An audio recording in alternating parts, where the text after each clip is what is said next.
ሂዊሌ በስተመጨረሻ ተገኘች ተብላ ሂዊ ወጥመድ ውስጥ ገባች። በጣም ነው የሚያስጠላው።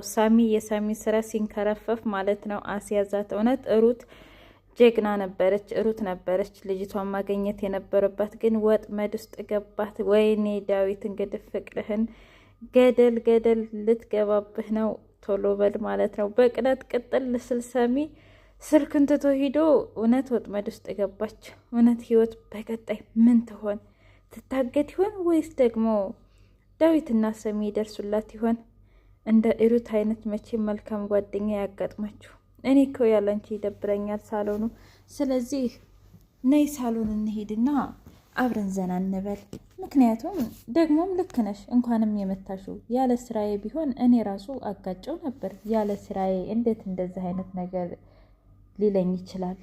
እና ደግ አድርገሽዋል አለቻት።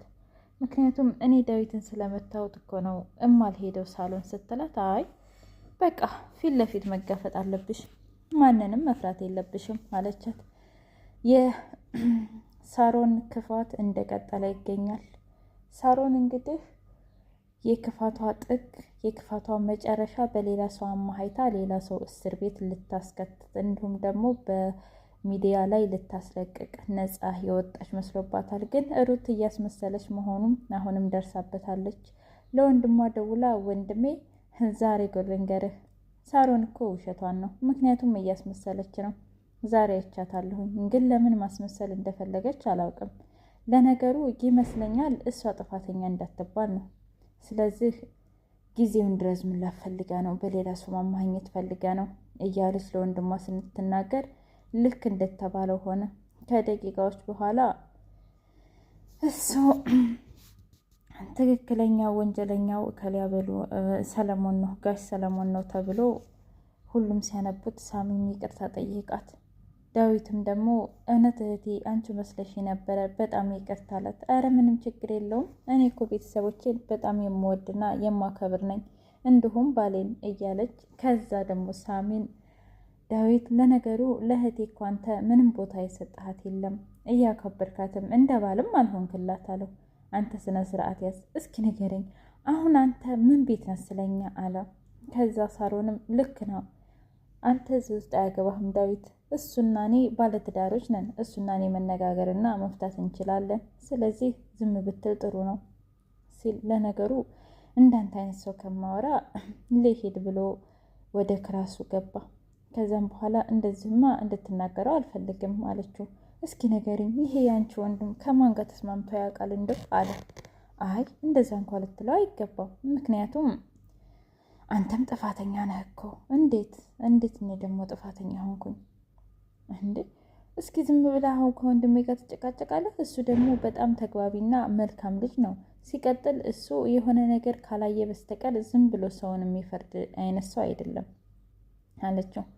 አይ ለነገሩ ለወንድምሽ እንደምታደይ ትክክል ነበርኩ፣ እኔ ማንኝና ሲል አንተማ ባሌ ነህ አለችው።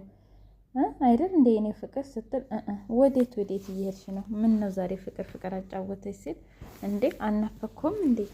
እንደዛማ ከሆነ አሁን ወደ ክላስ ያስገባኝ ስትለው፣ አይ አሁን እኮ ቀን ነው ማታ አይሻልም እንዴ አላት።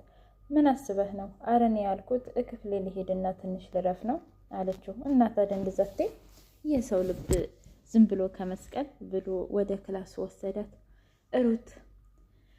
ሩትዬ በመስኮት ዝም ብላ እያየች እንግዲህ እየተመሰጠች ዳዊት መጣና ምን ሆነሽ ነው እንዴ አላት። አይ እኔ እኮ እቃ ገዝቼ ልመጣ ብዬ ከዛ መጥቼ እንዳጋጣሚ ዝቁሜ ነው። እውነት? አዎ እንደዛ ነው። ከዛ እች ልጅ ግን እህቴ ግን በጣም ግራ ገብቷታል፣ ምን እያደረገችውን እያለ ከራሱ ጋር ማብሰልሰል ጀመረ። ከዛ ለእህቱ እዚህ እኮ መስኮቱ አጠገብ አይቻት ሩትን አለ። እንዴ ማለት? አይ አሁን ከውጭ መጥቼ ነው ምናምን ብላኝ፣ አልወጣችም፣ በዚህም አልወጣችም፣ አልገባችም ዛሬ እያለች ስታወራ ብቻ እንደዛ ይሆናል አለች ሩት። እውነት ለመናገር በጣም ጀግና ነች። እና ሳሩንም ደግሞ ምንድን ነው ወይኔ ጉዴ እውነት ቀርጻኝ ሆን እንዴ እያለች ከራሷ ጋር እየተጣላች ነበረ።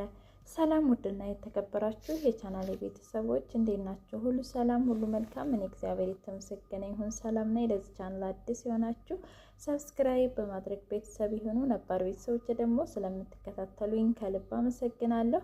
እንግዲህ የህይወት መንገድ እንደቀጠለ ይገኛል። ሳሮን ውሸቷን ነው። ምክንያቱም እንግዲህ ሩት በመስኮት በኩል አይታት ውሸቷን እንደሆነ ተረድታለች። እሱንም ደግሞ ቪዲዮ ቀርጻኝ እንደሆነ ወይኔ ጉዴ ብላ ከወንድሟ ጋር እያወራች ነበረ። ከዛ ወንድሟ ደግሞ እኔ አላቅም ብቻ ግን መስኮት ስር እንትን ብላ ተለጥፋ ፎቶ እየተነሳ ይሆናል አላት። ከዛ እልቅስ አንተ ለምንድን ነው እናቴ ጋር የማትሄደው አለችው። አይ ትንሽ ቆይ፣ በዛ ላይ ደግሞ አንቺ ካልተሻለች በፍጹም መሄድ አልፈልግም። እዛ ልቅስ ከኔ ይልቅ አንቺ ብትሄጂ ጥሩ ነበር። አንድ ጊዜ ብታሻሽሽ ይለቅሽ ነበር አላት። ልክ ነህ። ታስታውሳለህ? ልጆች እያለን ራሴን አመመኝ፣ ሆድን አመመኝ ስንል እናቴ ንክት ስታረገን ቶሎ እንድን ነበር። ነገር ግን እኔ ስራዬን ትቼ መሄድ አልችልም ታውቃለህ አለችው። አይ አንተማ ለነገሩ እንዴት ይህችን ወፍ ዘራሽ እሷን ትተህ ትሄዳለህ ስትል አይ እህቴ እውነት ለመናገር ላፍሽ ለከት ቢኖረው ጥሩ ነው። ምክንያቱም እሷ ወፍ ዘራሽ አይደለችም፣ የሰው ልጅ ናት። ሲቀጥል ለፍቅር ብዬ ነው እንጂ ለሌላ አይደለም። እስኪ ንገሪኝ፣ አንቺ ያው ተቃራኒ ሆነ እንጂ አንቺ ለስራሽ ነው መሄድ የማትፈልጊው፣ እኔ ደግሞ ለፍቅር። አየሽ የእያንዳንዳችን ምርጫ ይለያያል እንጂ ፍላጎታችን ግን አንድ አይነት ነው ብሎ ነገራት። ለነገሩ አንተ ላረታህ እንደገና ደግሞ አንተ እንዴት አናሽ እኔ እንዴት ታላቅ ላንሆን ላንከባበር ካንተ ጋር መድከም አለችው። አይ እንደዛ አይደለም እህቴ፣ በእርግጥ እኔ እኮ አንተ ግን የት ሄደህ ነው ስትለው ከጓደኞቼ ጋር ፈታ እያልኩኝ። ከጓደኞቼ ጋር? እኔ እኮ ጓደኛ የለኝም አለችው። ታዲያ በራስሽ ምክንያት ነው ጓደኛ የሌለሽ አላት። ማለት? ምክንያቱም ስለማትፈልጊ፣ እኔ ግን የምፈልገው ከጓደኛ ጋር ዘና ማለት ስለሆነ ለዛ ነው። አይ ታውቃለህ፣ እኔ ሰዎች ታማኝ ስለማይሆኑልኝ ነው፣ ለዛ ነው የማልፈልገው። እንግዲህ ሰው ከፋ፣ ሰው ደግሞ ታማኝ አልሆነልኝም ብሎ ብቻ እኮ አይኖርም። ሰው ለሰው መድኃኒቱ ነው ይባላል። ስለዚህ ለዛም ነው። አንቺ ግን ሳስብሽ ብቻሽን መኖር የምትፈልጊ አይነት ሰው ነች ሲላት፣ አይ ለነገሩ እንዴት አድርጌ ልረዳህ እችላለሁ? እንደ ታላቅነቴ ልመክር ነበር፣ ነገር ግን በፍጹም አይሆንም አለችው። አዎ እንደዛ ነው። እኔ ራሴ ስፈልግ እሄዳለሁ። ደግሞ ሳይታ ክርስት ላናግርልሽ ሲል አይ እኔ አናግሬዋለሁ። እግሬ ቢታመም ጭንቅላቴ የታመመ መሰለህ እንዴ? አረ በፍጹም እኔ አናግሬዋለሁ አለች። እና ምን አለሽ? በቃ አስፈላጊውን ነገር ስሪ፣ ቶሎ ትድኛለሽ ነው ያለኝ ብላ አለችው። እሺ እንደዛ ከሆነ እህቴ ሩትዬ ጽናትዬ ጋር መታ አረ ምን ሆነሽ ነው? አረ ምን ሆነሽ ነው ህይወት አለቻት። ከዛም በኋላ ህይወት በሀሳብ እልም ብላለች። ስለ ልጅ እኮ እያሰብኩኝ ደግሞ ሳሚ ልጅሽን እንደምትፈልግልሽ ነገረኝ፣ ልጄ እንደምትፈልግልኝ ነገረኝ አለች። ውይ ይሄ ሳሚ የሆነ ሰውዬ እንደው ምን ይሻለዋል? ምን ችግር አለው? አይ እባክሽ እዚህ ክፍል ሩትም ሆነ ሳትም ሆነች ዳዊትም ማናቸውም እንዲያውቁ አልፈልግም አለች። አይ ዳዊት እንኳ ቋል፣ በዛ ምክንያት ነው የተጣላ ነው። ነገር ግን ሳሮን አልገባኝም አለች። አይ እንዲሁ በሚስጥር ብንይዘው የተሻለ ነው ብላ ስትላት፣ እንደዛ ከሆነ እሺ እኔ ለምንም ይሁን ለምንም ብቻ ልጄን አገኝልኝ አለቻት። እሺ። በሌላ በኩል ዳዊትና የህዊ ተዘጋግተዋል። ምክንያቱም አንቺ አሁንም የሳሚ ፍቅር አልወጣልሽም እንደ ብሏን ነበረ። እሷ ደግሞ እንዴት እንደዚህ ትለኛለህ ብላ በጥፊ ጯ ሰጠችው። እውነት ነው፣ እንዴት እንደዚህ ታደርጋለህ? እሷ ከዳዊት ፍቅር ይዟት ጧት ማታ ነገ ዛሬ ልንገረው አልናገር እያለች እንዴት ባንታ አብዳ እንዴት እንደዚህ አይነት ነገር ትናገራለህ ማለት ነው ዳዊት። ወይ ጉድ! ሳሚ ቅናቱ ይዞታል እውነት ለመናገር ማለት ነው። እንደዚህ አፍ ላፍ ተገጣጥማችሁ ምንድን ነው የምትሰሩት? አረ ገና ቀን ነው። በዛ ላይ የሰው ቤት መሆኑን አትርሱት። ኧረ ወደ ውስጥ ብትገቡ አይሻልም እንዴ? ወይስ እኔ ላስገባችሁ እያለ ይቀልዳል። በጣም ይቅርታ ዳዊት፣ ቅድም ስለተፈጠረው ነገር በፍጹም በጥፊ ልመታ አይገባም ነበር አለችው።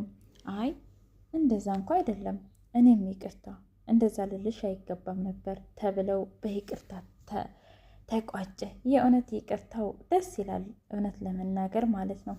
ነገር ግን ምን ዋጋ አለው? አሁን ወጥመድ ውስጥ ልትገባ ነው ህውዬ። የሳሚ ሰዎች የሳሚ አውዴዎች እንግዲህ ልጇን አግኝተናታል ብለው ወጥመድ ውስጥ ሊከቷት ነው ማለት ነው ህዌ። እና ውድ ቤተሰቦቼ ከዚህ ምን ተማራችሁ? በቀጣይ ቪዲዮስ ደግሞ ህዌ ትታገት ይሆን ወይስ ደግሞ ዳዊትና ሳሚ ያድናት ይሆን?